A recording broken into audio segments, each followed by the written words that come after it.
All right, welcome everybody to the committee meetings today, March 2nd. We're going to start with the Operations Committee, so I'll call the meeting to order. And first up, we have the bond update. I believe, Sue, you're going to give that to us? Yes, sir. All right. Yeah. Good afternoon, board members. In your packet, you have a bond projects update. I can go through all this in detail if you have questions, but what's important, the most important thing, without going through every line, is that West Brunswick, the addition and the, I'm sorry, let me take that off. The addition and the ROTC building, the project is within budget and on schedule. In every with all these projects, there is built-in contingency, and on the first page there you see construction contingency items in bold. That first sentence, a construction contract includes $170,250 in contingency, and the changes to date are $46,049.51. And so we're good on that project, schedule, budget, and contingency. On the next page, North Brunswick High School additions and JR OTC building project is on schedule and in budget. The construction contract included $193,750 in contingency, and the changes to date from the what we have taken out of contingency is $1,303.77. At the coast, the culinary and the automotive building, the project is on schedule and within budget. The construction contract includes $145,383 in contingency. Changes to date total $38,525. The West Brunswick Field House, different contractor than the person doing the addition and ROTC project, is on schedule and within budget. The contract included $100,000 in contingency. Changes to date total $45,053. And the Waccamaw building project is on schedule and within budget, and the construction contract included $197,406 in contingency, and the changes to date $37,564. Did we cut the fiber optic line, or the contractor cut it? We cut it, but most of this stuff is underground stuff. Yeah, it wasn't. It's supposed to be buried to X number of feet. It's not, and so whose fault is that? I don't know, it might have been ours. So it's stuff like that, okay, which is typical typical in construction. That's why the contingency is here. And the earthquake drainage, this is another one of those things like Town Creek where we have to put them in because of the new code? It is, and it's a little different than Town Creek. The geotech was the responsibility of, we did the geotech at Town Creek ahead of time. We didn't do that this time. That was the responsibility of the architect and the construction manager. So that charge right there represents 1/3 of the total cost that was spent there. Okay.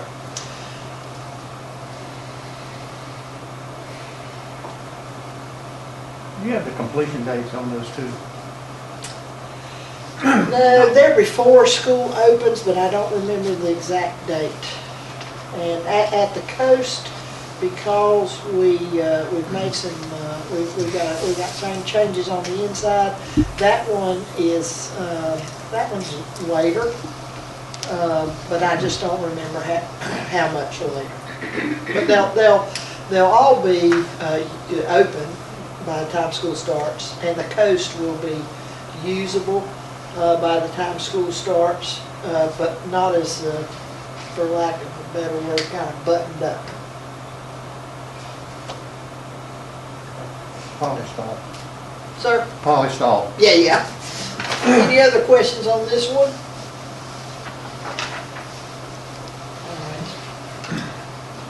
All right. The next is preferred brand alternate approval.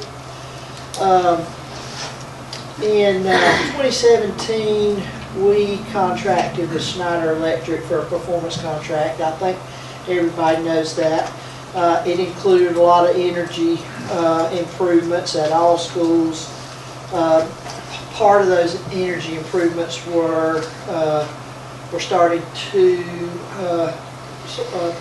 kind of bring all of our building automation through a standardized, what's called a front end, which is not only what the technician sees, but what other people see, maybe the head custodian, the principal, so that it doesn't take an HVAC tech to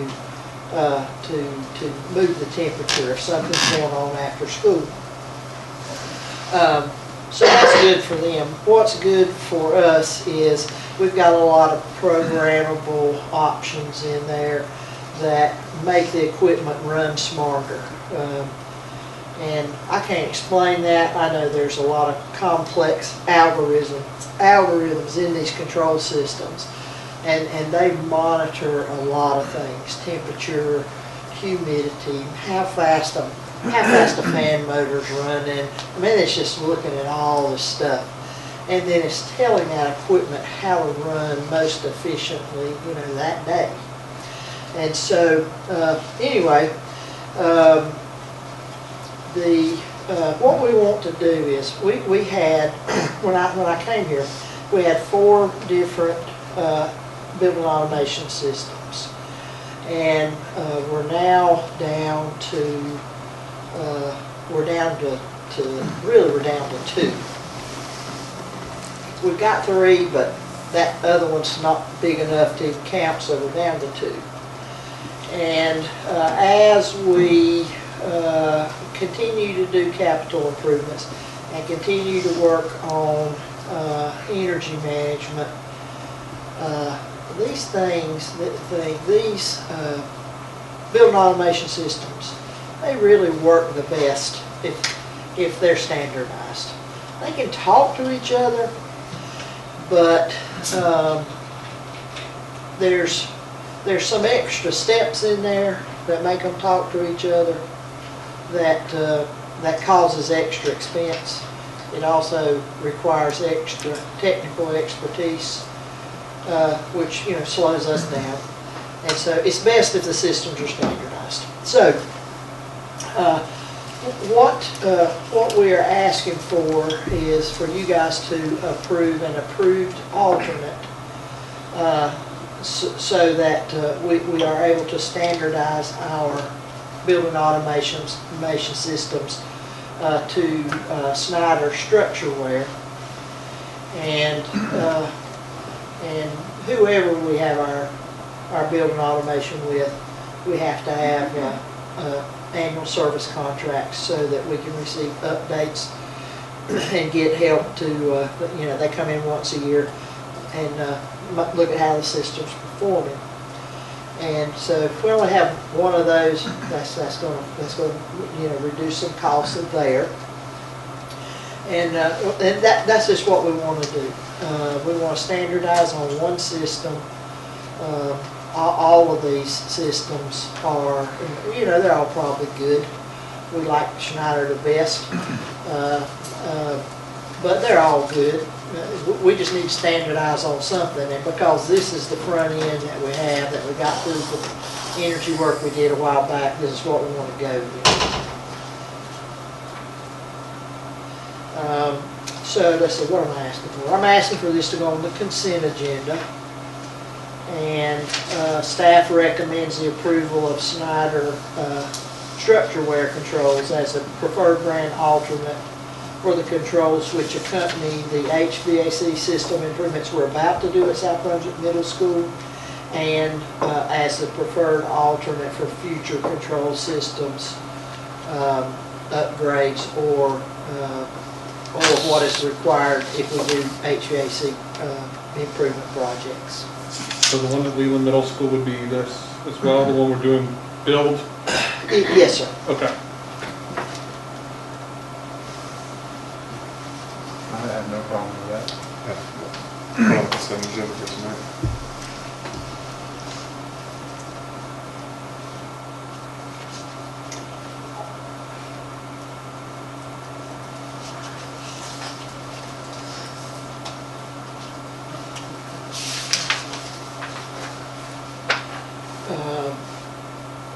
You ready for the next one, sir?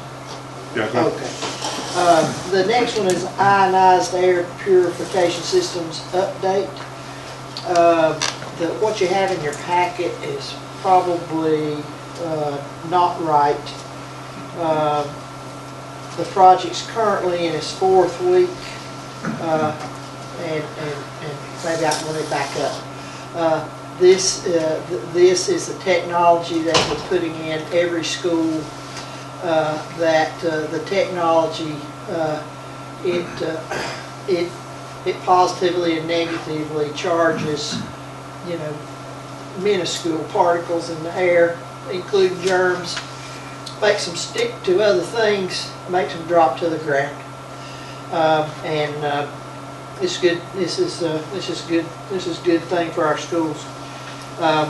So the following schools have been completed: South Brunswick Middle, Lincoln Elementary, Leland Middle, Belleville Elementary, Waccamaw, Town Creek Elementary and Middle, Union Elementary, Virginia Williamson, Supply, South Brunswick High School, and the work's continuing. We haven't had any hiccups getting these things to go in. In addition to this, we consulted with the company who has this technology that we're putting in the buildings to see if it could be applicable to school buses, and it is. And so we're putting them in the school buses. We have 15 buses done, and we can do about 15 a week. So I don't know if anybody else is doing this or not, but our transportation department thought that they could take a converter box, convert the voltage, and make it work on the bus, which they have done. And so of the 15 they've done, they have not had any problems yet. Because the bus is a small space, this is probably a really good thing. Great. How large is our bus fleet? Sir? How large is our bus fleet? We're running 140 right now. Normally it's 150.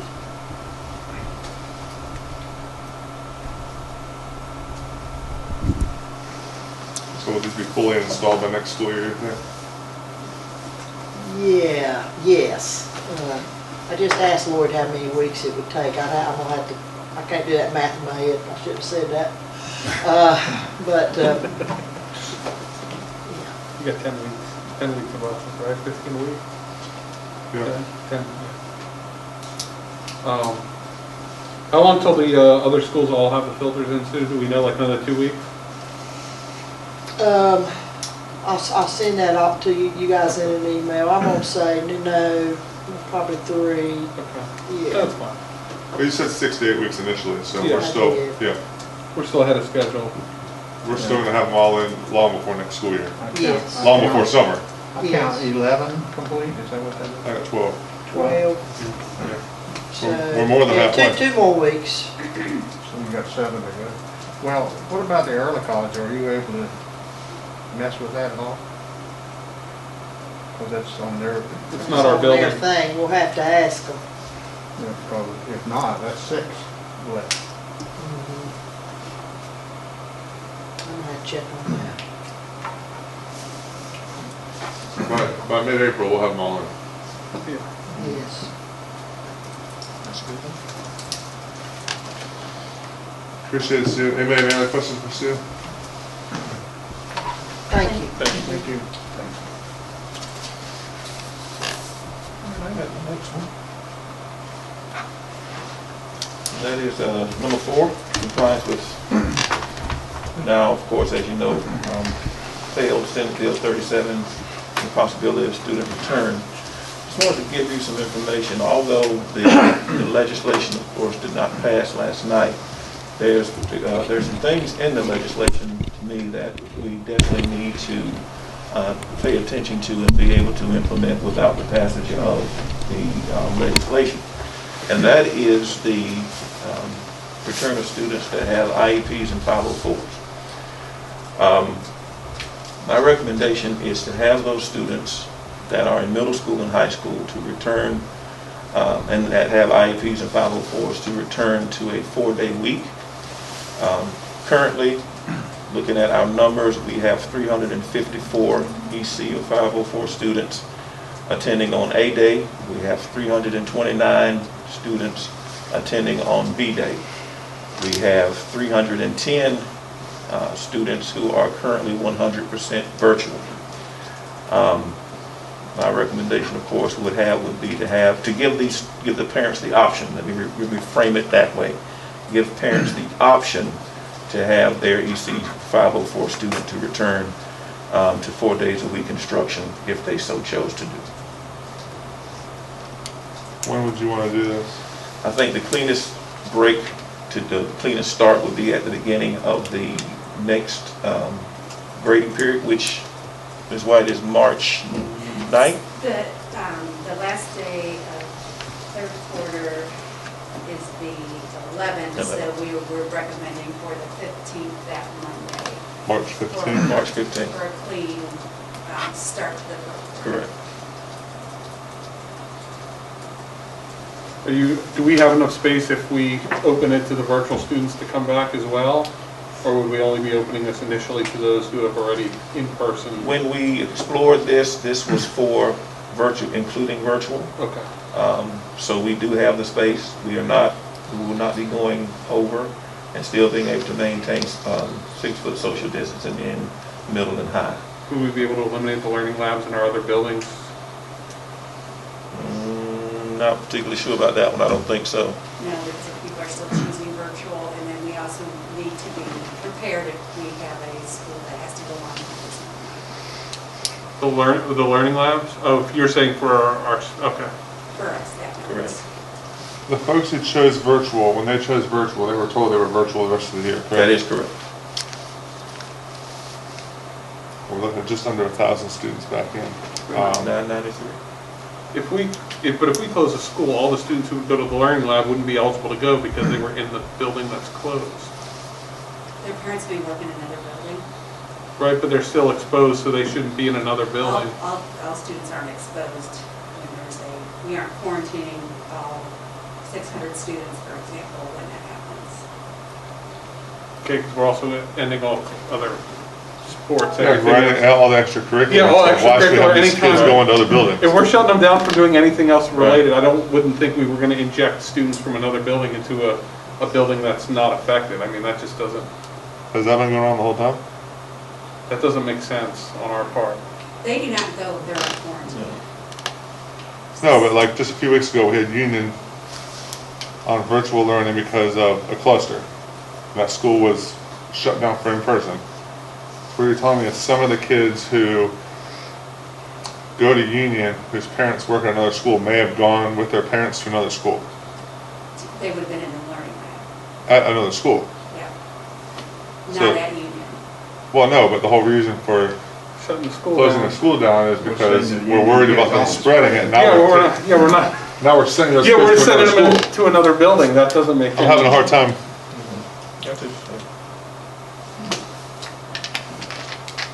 So I don't want that to happen anymore. No, we need to go ahead and review that, have staff look at that again, and We can do that. My opinion of this is the folks who chose virtual were told they're going to be on virtual the rest of the year.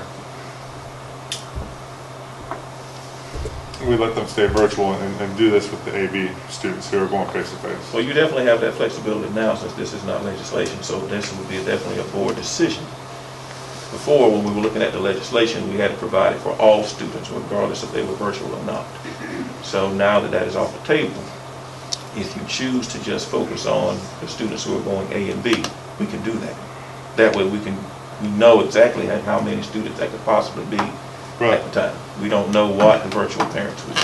I'd like to include staff children too, because it frees up if we don't have to have learning labs running, that frees up one staff member to cover classes too, which helps us with that, keeping things up and running and classes covered.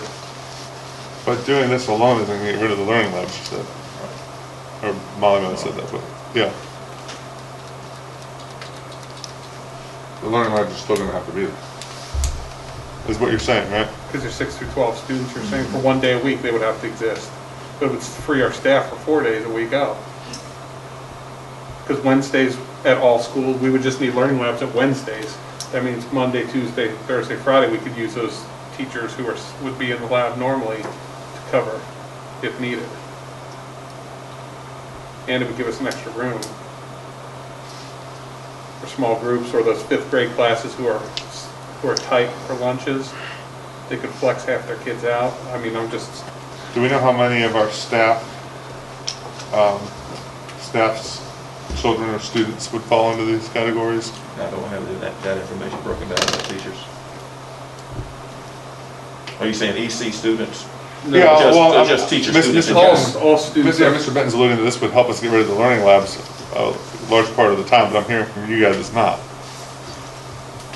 Yes, so the question I'm asking is, you saying that the students, teachers who have students are EC students, or how many teachers have students? How many teachers have students that fall into the IEP and the 504 Okay. that we Yeah, that we're gonna we have would be to- returning? I was going to return them all of our teacher students 4 days a week, is what I was proposing.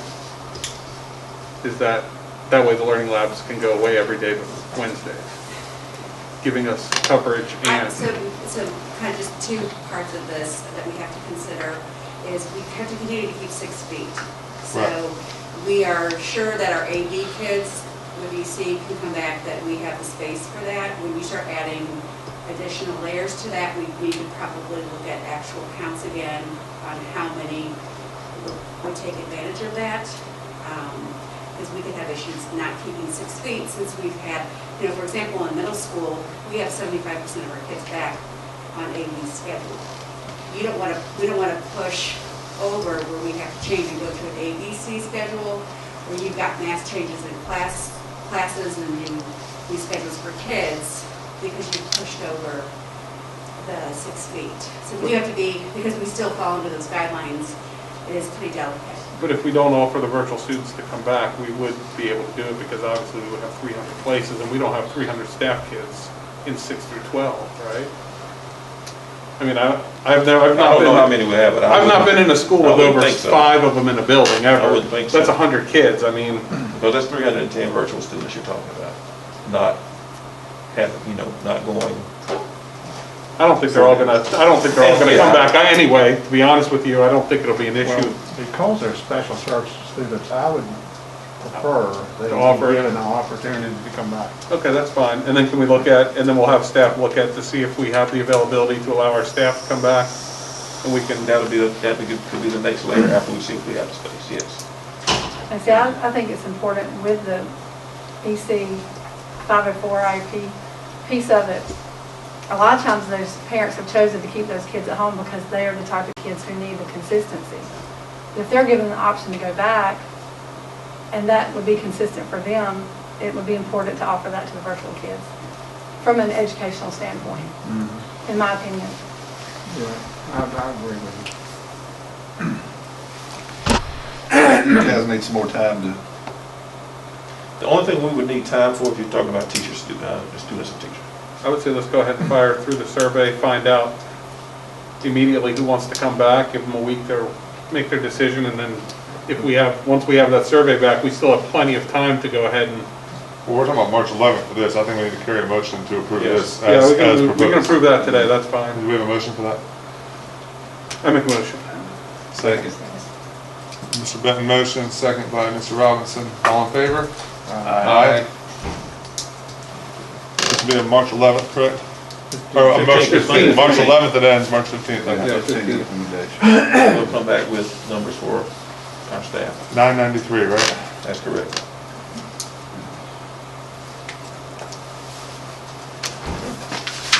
right, what else do we have for Senate Bill 37? That was it. That was it.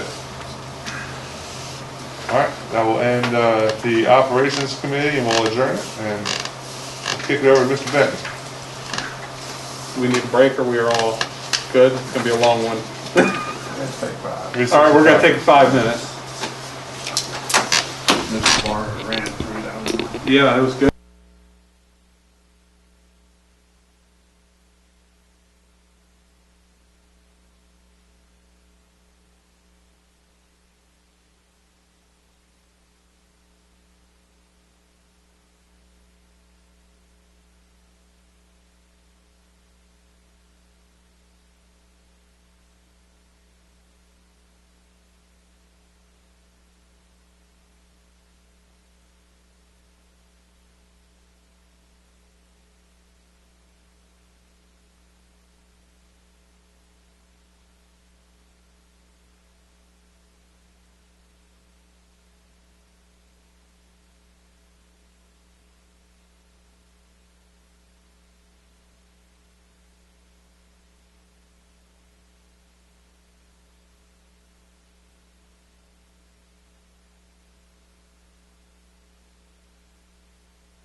All right, we're going to call the curriculum meeting here to order, and we're going to start with the Learning A to Z renewal with Ms. Dixon.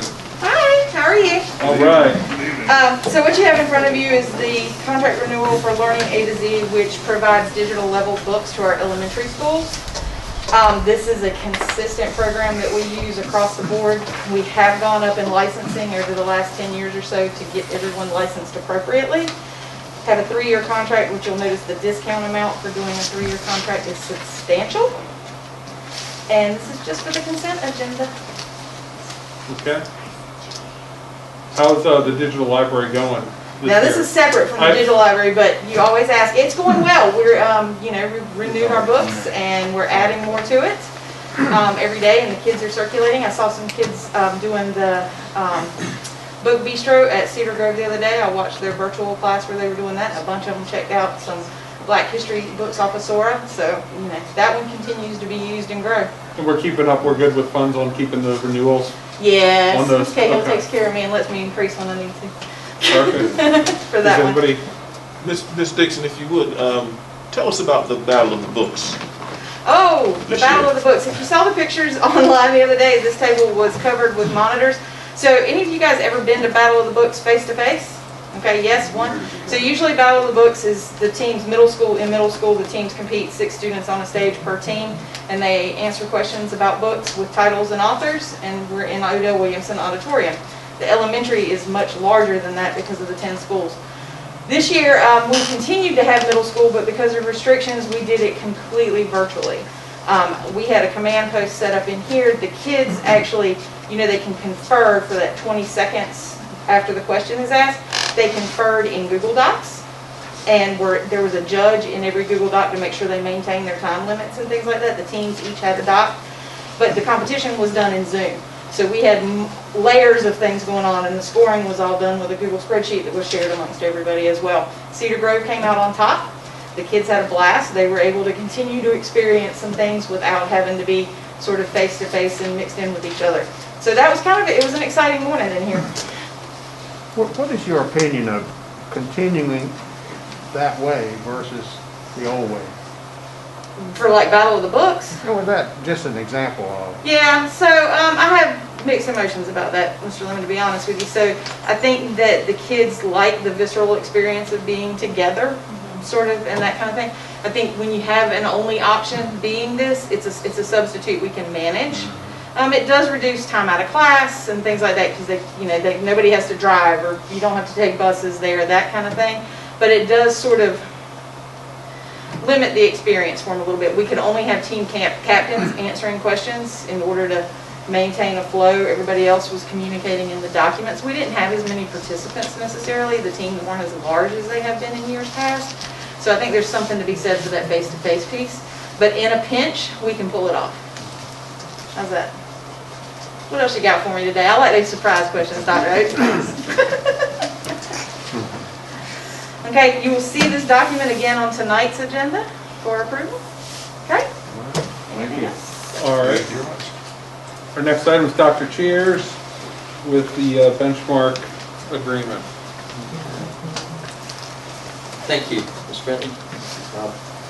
We have an agreement with Benchmark to provide athletic training services for us.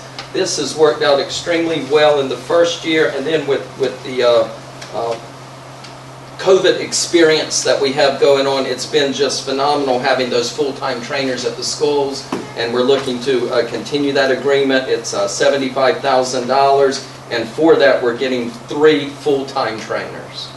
So we're asking that be put on consent.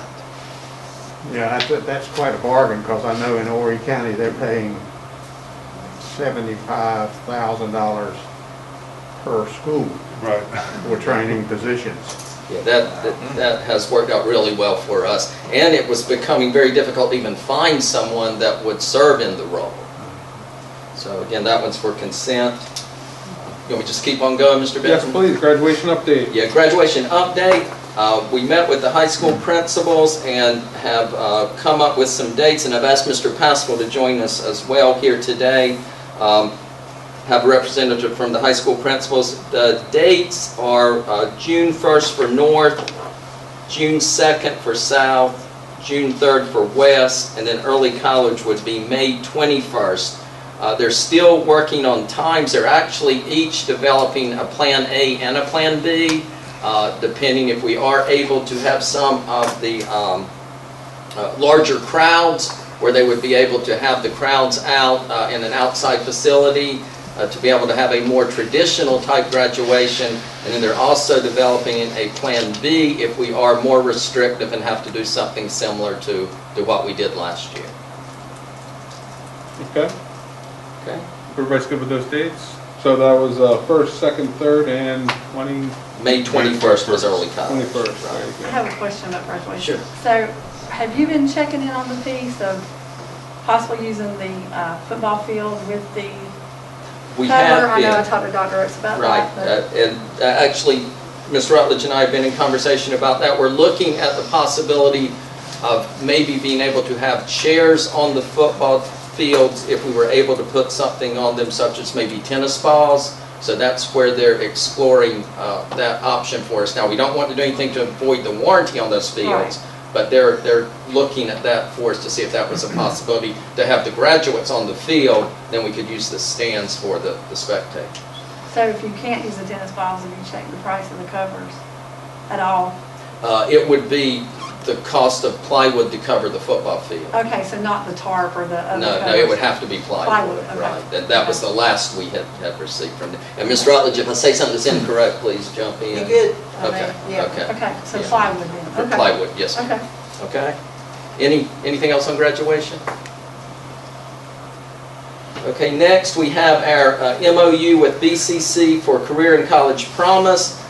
This is just it's a memorandum of understanding, but it's basically that we will work collaboratively to provide this opportunity for our students. We do share a position. We have currently Tim Paynes in that position.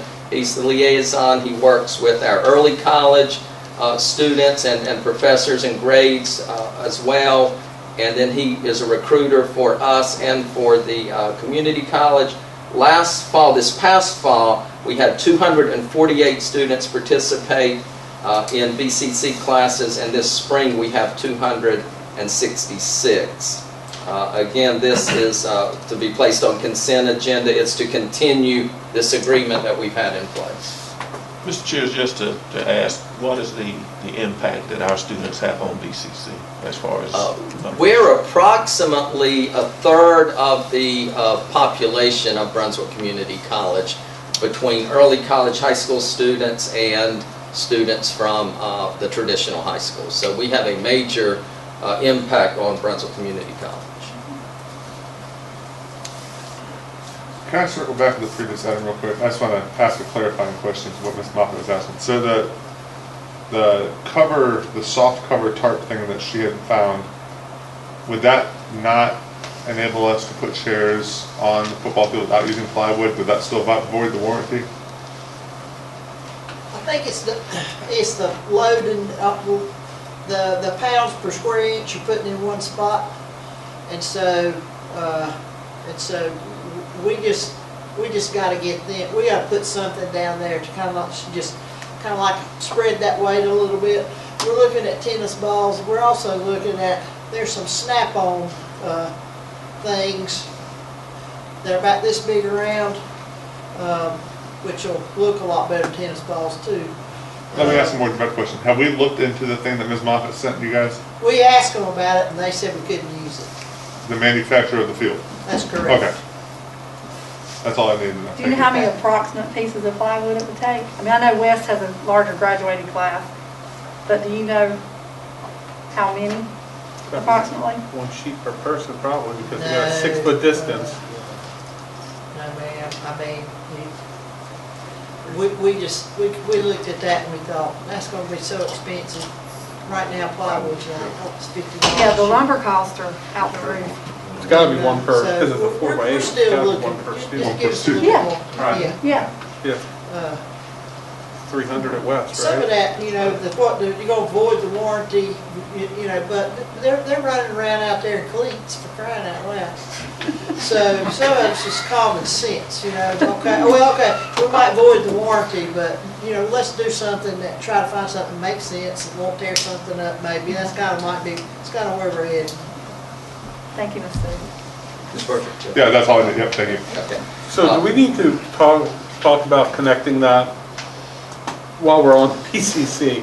Would it be appropriate to say, like, talk about maybe connecting the coast over there to them so that our students could walk over next year? Because my assumption is BCC will be back in session next year.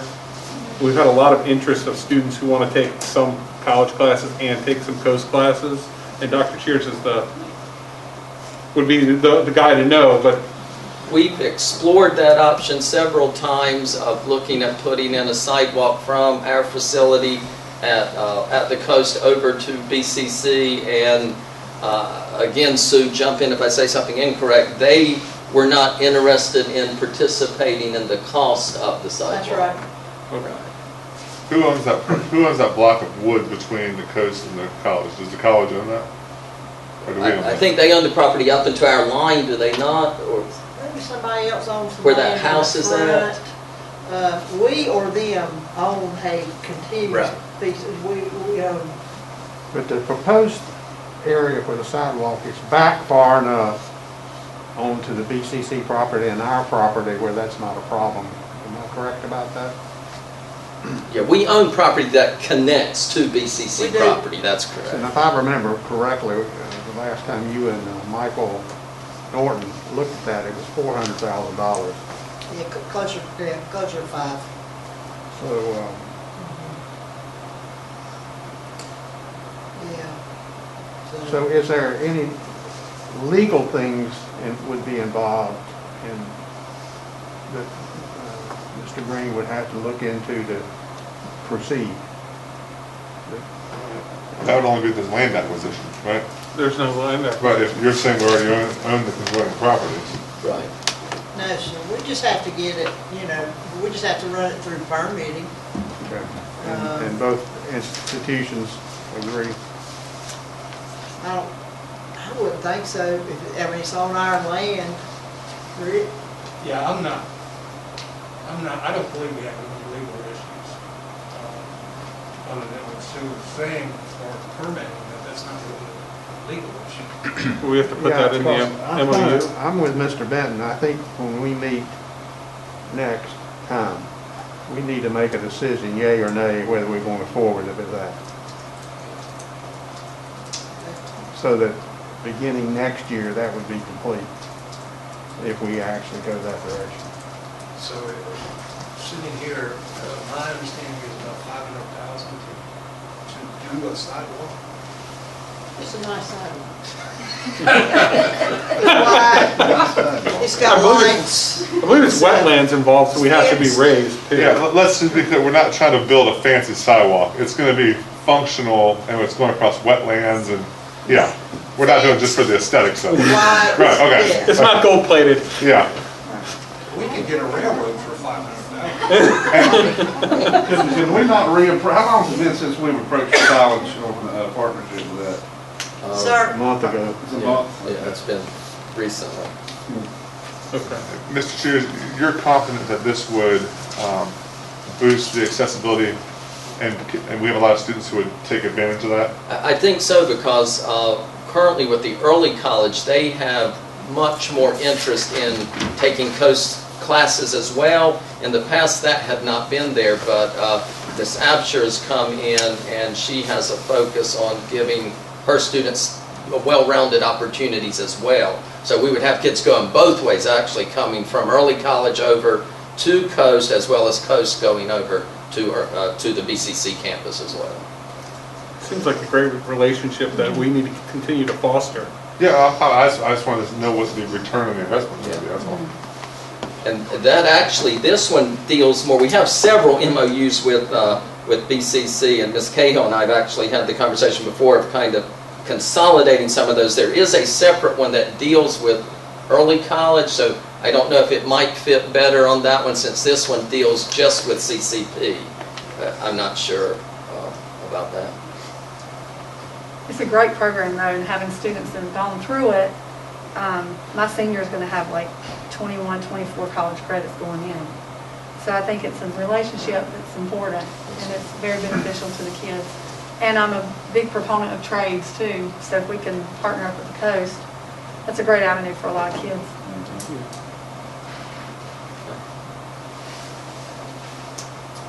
The next one actually deals with, it's Brunswick County Schools and BCC Transportation MOU. We provide transportation for our traditional high schools to come to the coast and then to travel back to their school to take coast classes, but they also have the opportunity to catch that bus if they want to take a BCC class. So this one, BCC gives us $25,000 a year to help offset that transportation cost. So I'm asking that that one be placed on consent that we continue that agreement with them, that they give us the $25,000. Anybody? I'm good with Okay. All right. Okay, I think, is somebody else between? I think Ms. White Yeah. comes on next. I believe she has some exciting news about supply. I do.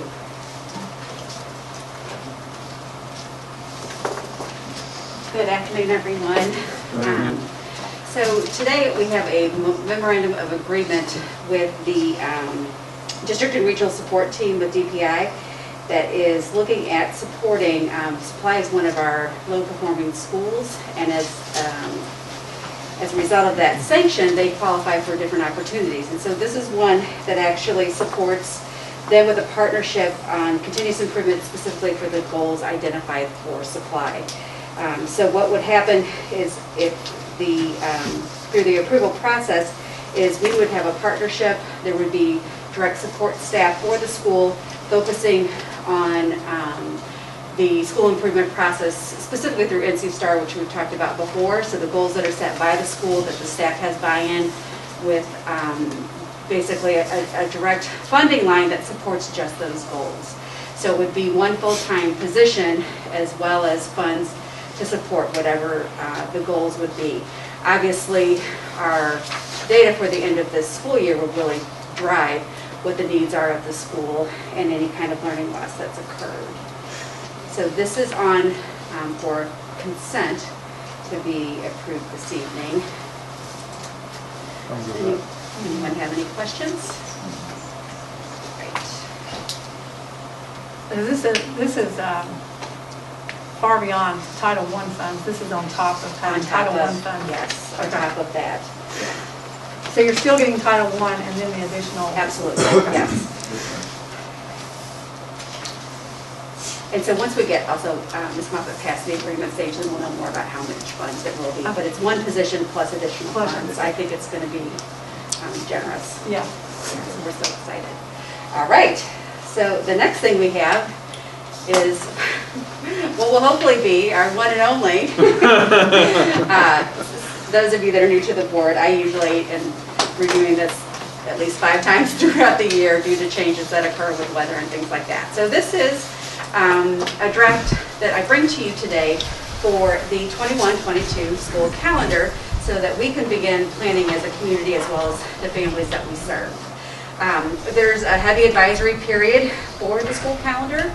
It started with our principals on February 11th, followed by our teacher advisory council, and then our parent advisory council, and then I bring it here to you today.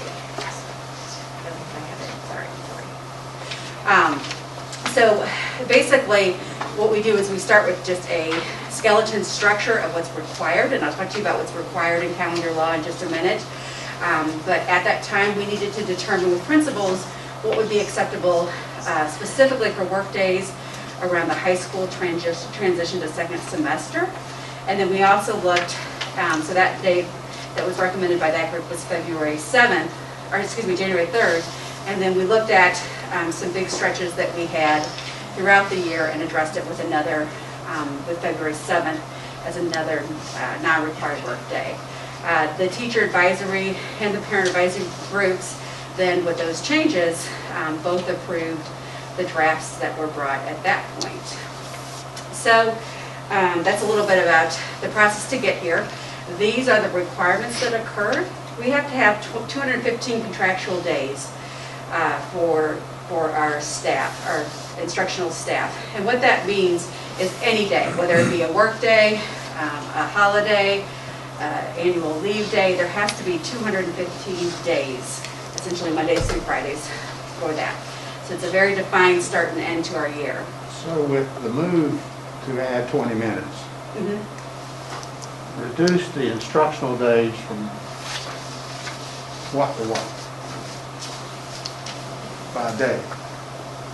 Oh, from 180, and it's 180 to 172 is what it went from. Okay. So we meet and I'll talk to you about how many, we meet the 1,025 instructional hours, but we far exceed that. So I'll show you what that is in just a second as well. It works very well for us from our weather point of view.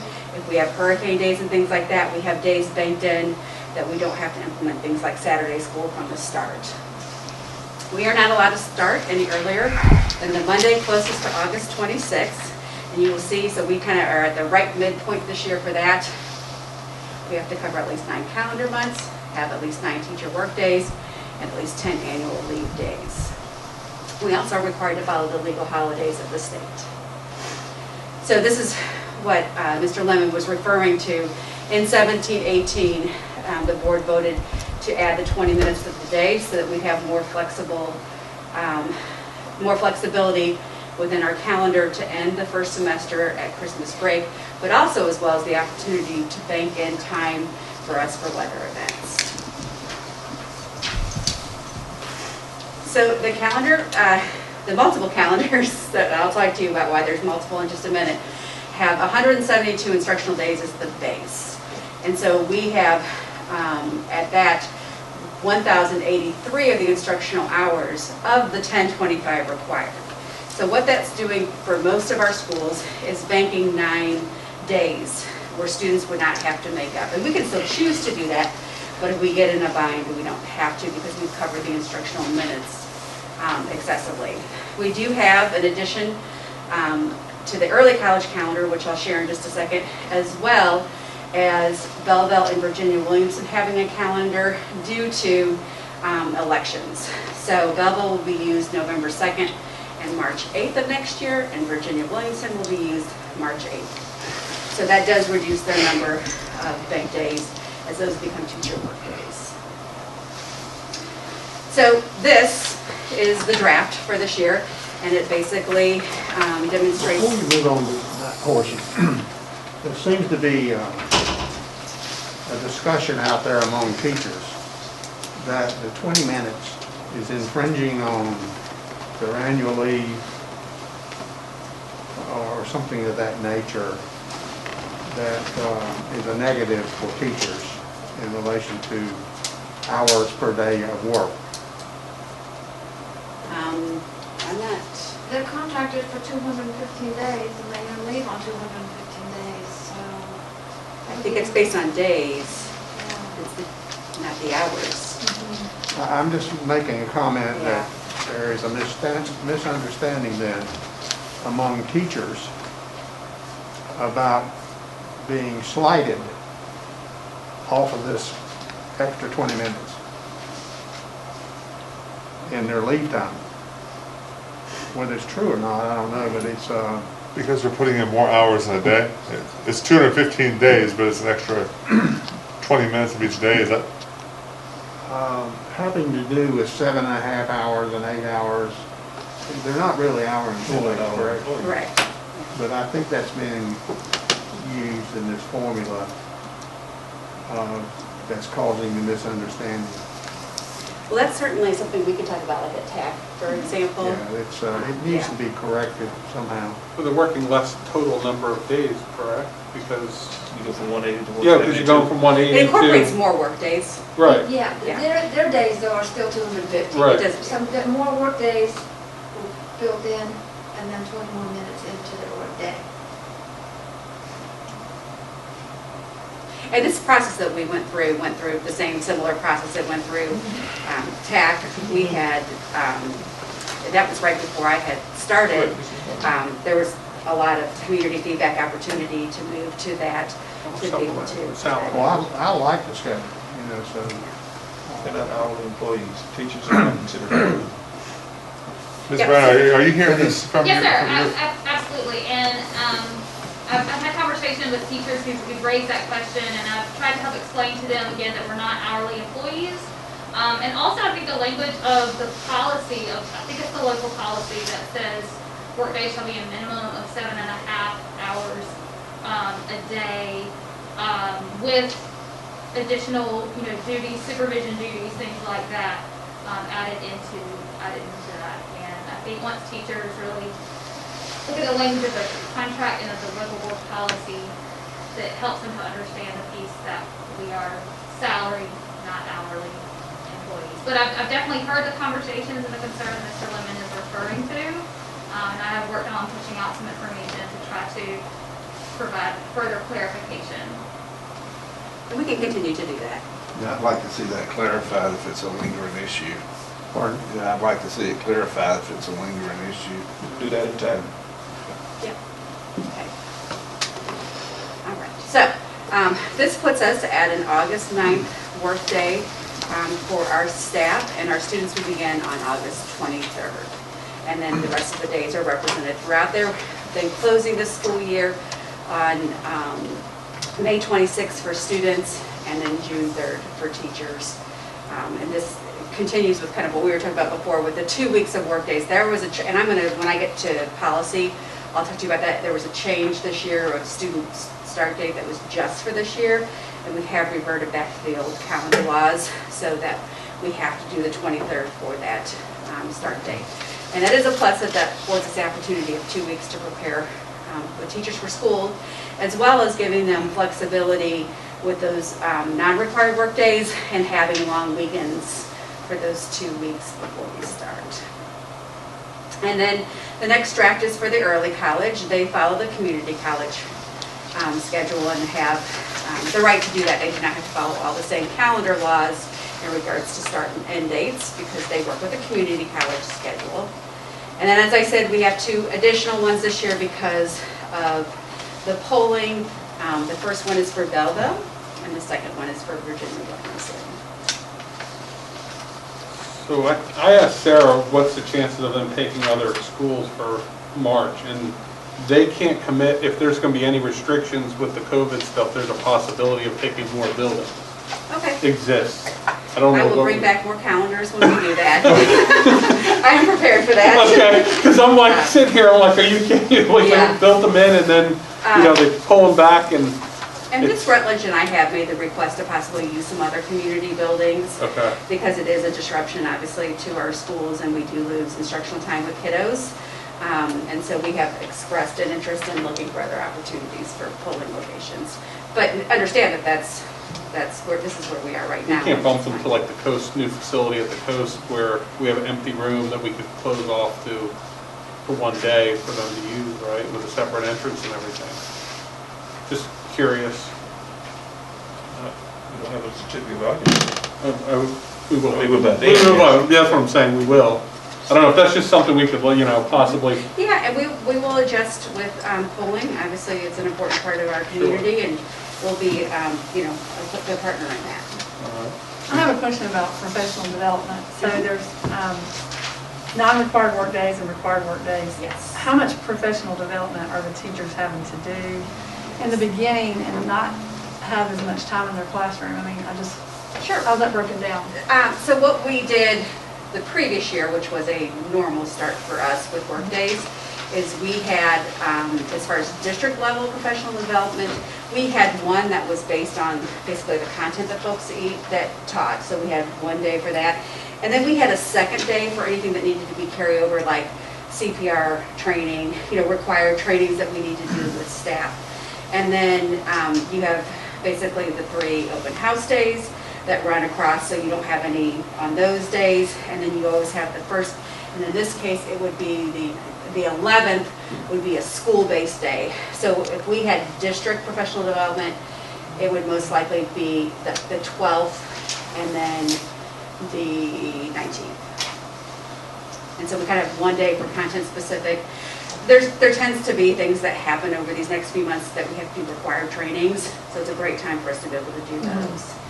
This year, we went with 2-hour virtual sessions, and so we will explore what we can do virtually, because that does, taking out travel time, does give more time back. But there are some things that we want to do hands-on with teachers. You know, if science teachers want to get together and do some things with experiments, it probably needs to be a hands-on. So we'll look at that now that our staff is comfortable meeting virtually. We'll be balancing what works and what doesn't.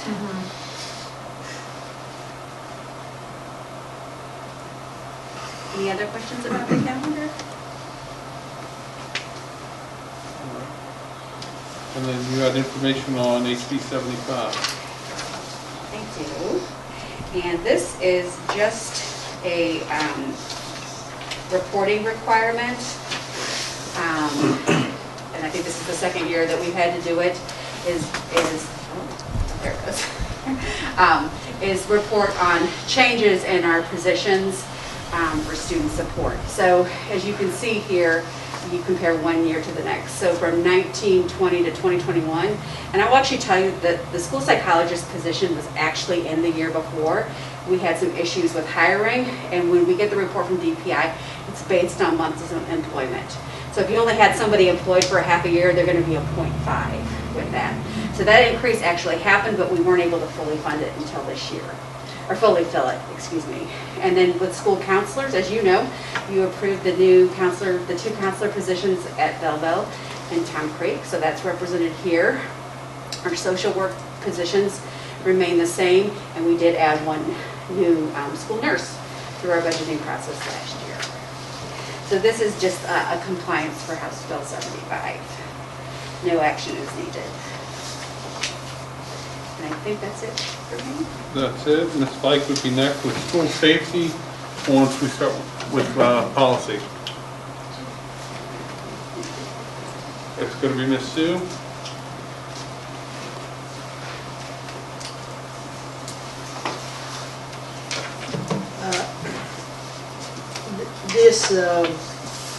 This says that we're going to not lease our facilities until the state health department changes the guidelines. And we're not leasing our facilities right now anyway. So this change is good with us. This is the procedures we put in place at the beginning of the pandemic. They're just getting caught up policy-wise. Right. All right. In your 50/30.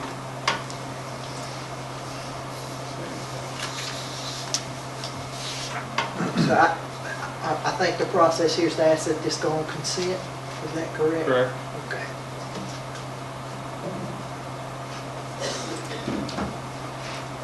So the first one's actually the guests in the building, correct? So where parents are supposed to enter to the office and not enter the building unless they have a schedule. That would be good for The meeting, yeah, we didn't have that one pulled up, I think.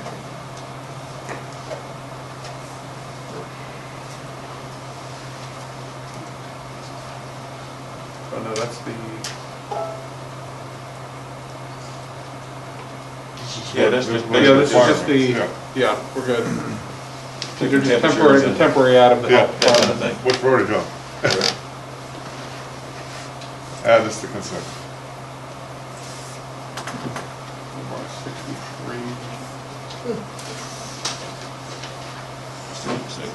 6305 is the same thing, we're adding, this is for the health department, we're following the temporary. Correct.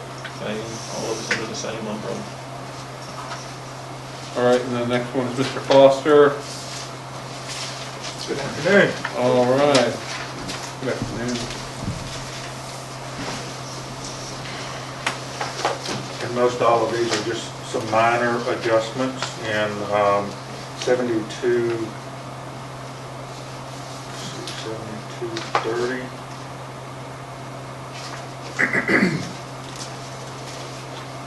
It just gives the opportunity in consultation with the board attorney. That's the only thing that they change in the policy.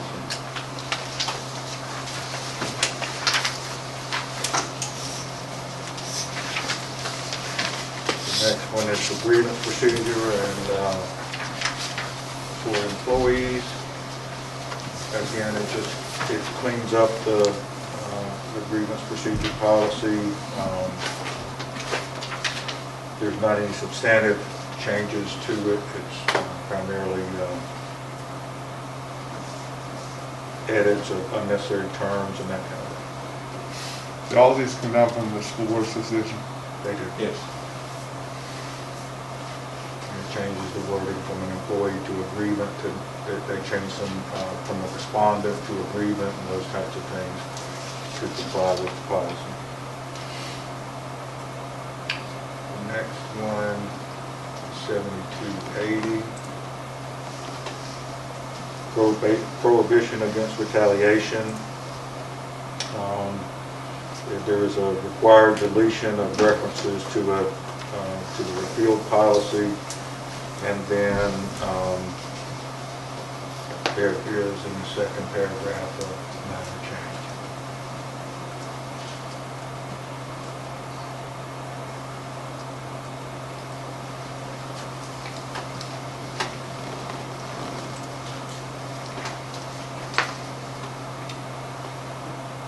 Staff-student relations.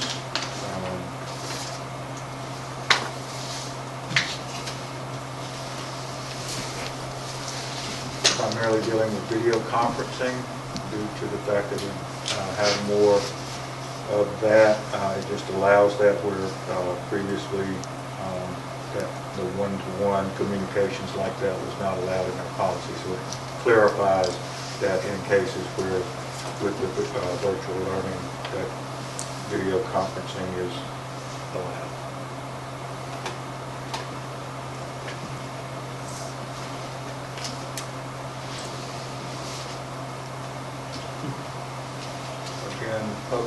Service animals, that had a clarification to allow student interns as well as our employees, because we do have some student teachers that may need a service animal. A miniature horse. Yeah, I was going to say, didn't I just see? No, we can't bring a miniature horse in the school. Horse came out, yeah. Yeah, it's not in there anymore. No, It's no longer. I'll leave the horse at home.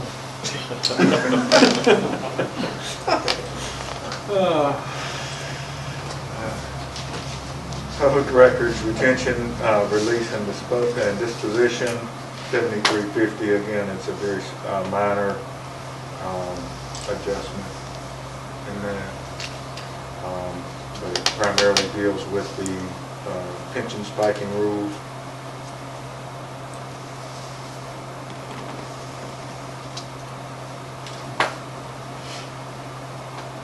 (7232) discrimination and harassment in the workplace.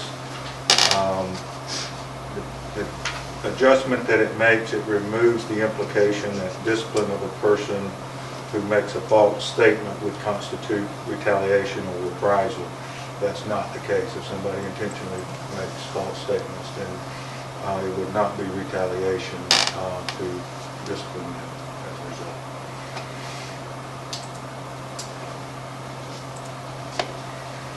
Employee use of social media, again, this deals with video conferencing, similarly to the one that we discussed previously. It's just adding that to allow video conferencing. And 7510, the leave policy, this piece where it was recommended that we have release from the health department for someone to return to work. We worked with them on the appropriate wording for this, and this is in compliance with how we're currently doing the return to work. We do have the approval from the health department when someone has been out on quarantine or isolation as a result of the COVID, having the COVID infection or having a close contact with someone who's had COVID infection. You're getting written documentation from the health department here? We are in communication with them either through phone conversations. We also have an agreement with them, but we're having those discussions between our COVID nurses and the health department in regards to clarifying when folks can return to work. So who's making the final call on this? The health department. the health department saying if an employee can or cannot return to work? They are making when they can return to work, based on the CDC guidelines in regards to whether they need to be out 10 days from when they tested positive or 14 days when they were first in contact with someone who tested positive. There seems to be a lot of confusion here recently about what the health department does and doesn't say, so I want to clarify. I got it. You know what I'm saying? I was just wondering, they did voluntarily agree and. We've worked closely with them in the staff, and the work that I've done with them, it's worked fairly well. The toolkit says that they have the final say when it No, I comes to. understand that. I just, Yeah. these there's phone different- conversations, there's no record of them, then proof, the conversation never happened. Yeah. You know what I'm saying? Yeah, and we're sharing some databases too, so I mean, it's phone conversations. They get notified anytime somebody tests positive, so they're allowing, based on that, and they're sharing so that we can keep track of when they tested positive and when they should be able to return to work. And probably our COVID nurse could talk a little bit more specifically about that, because I'm basically administering it based on the information that we've gotten. This is the date that they can return to work, and then I'm just administering it from there. Good question, Bill. Wish I could give you a better answer. All right. I think that's it for me. Thank you. All right. We're going to do 1740 with Ms. White. Yes, this is actually just a definition only. They've interchanged, or they've inserted a new definition for parent and the school system, and interchanging it with guardian. So it's just a language change, not a content change for the grievance process. And then this, you can go to the next one. And then the second one is the calendar that puts in that the early start that we were able to do this year was only for this year. So basically, this is what confirms that we're reverting back to the previous policy, which is 33. And that is it. All right, Dr. Cheers, we have you again for 1742, responding to complaints. Yes. There were several changes during the year of 2020 to Title IX processes, and that's what this is dealing with there, with clearing up some of the language and defining more clearly where things could be found as far as filing a complaint.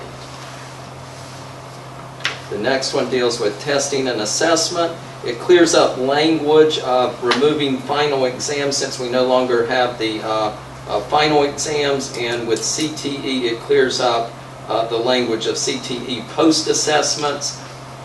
It also, there was an opportunity for students in CTE, if they earned a credential, not to have to take the CTE post-assessment, but that's being revamped, that if there is a credential for that course, there is not even the option to take a post-assessment anymore. So it's clearing up that language.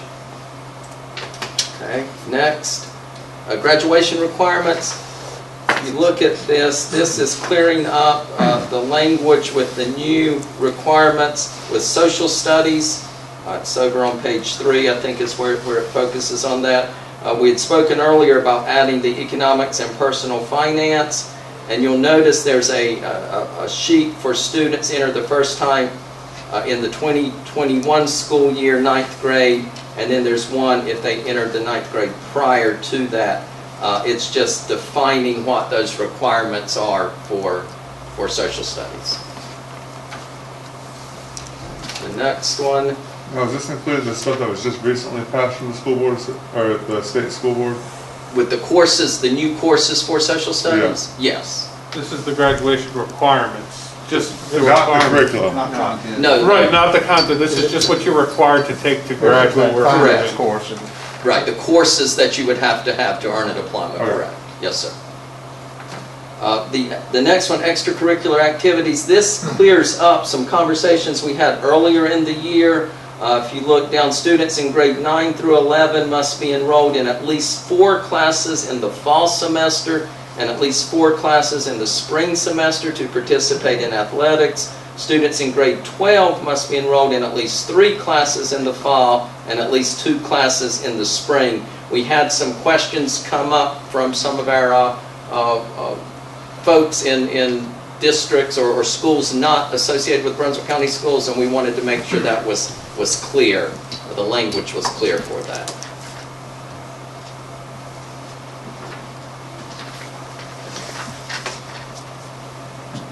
Next, this again cleans up language. If you look at the first sentence, every student, and then it takes out all of the other identifiers there. It just states every student. So this again was cleaned up coming out of the Title IX changes to Title IX legislation during 2020. Policy 3000, that changes the name of Advanced Ed, has changed their name to Cognia, so that's just a name change on that one.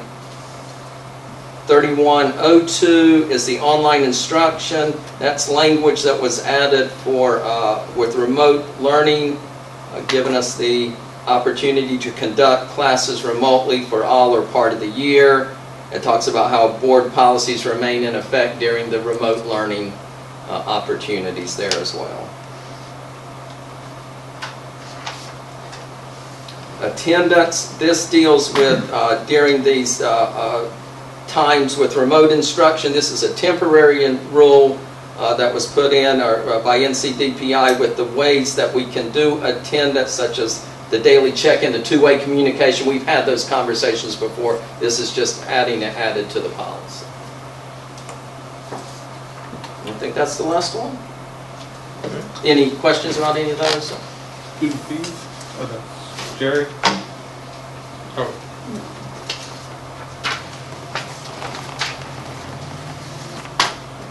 Oh, student fees, that's me, sorry. Yeah. I'm like, yeah. Okay, student fees, this has changed. Up until previously, we had to send the student fees into NCDPI. This is now stating they will have to now be published on our school website. So instead of submitting them to DPI, we would just post any school fees that are charged to our website. That's a change through NCDPI. Okay. Thank you. Policy Code 2120, Code of Ethics of School Board Members. You see here with the board member conflict of interest, basically ensuring that if there's any employment with a board member's spouse or hiring, policy has been changed to include that.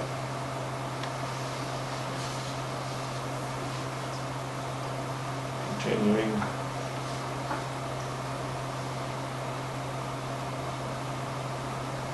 Here in this, go back right there. Pretty much the same piece here. Having the board members not, participating in deliberating on anything that's going to put them in a conflict of interest with the spouse.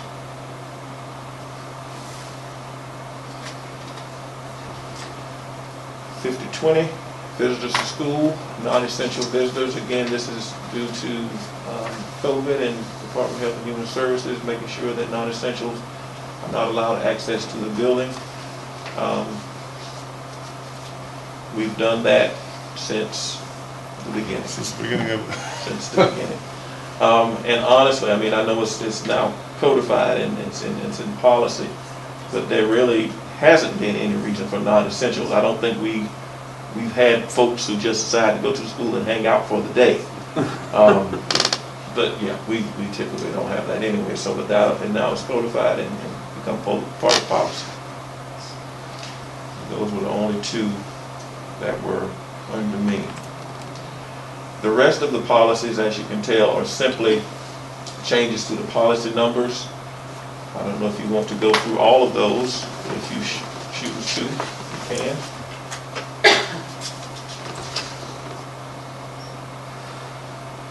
You can see that these are simply just changing policy numbers for the rest of them.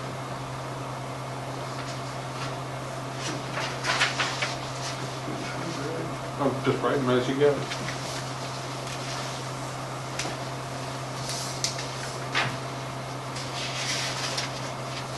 So these are all numeric updates. That's all. Yeah, just changing the number of them. If you wish to continue, we can. If not, we don't have to. I'm good to go, that's the end of our, Put it on consent. Correct. is everybody looked at the policy number changes and we're good for? Yeah, I'm fine. Place on I'm fine with all the consent? number changes. Yep. Okay, so we'll go ahead and place those on consent. And that, does anybody have anything else for today? Then I'm gonna go ahead and, call our meeting finished and go ahead and adjourn. Thank you.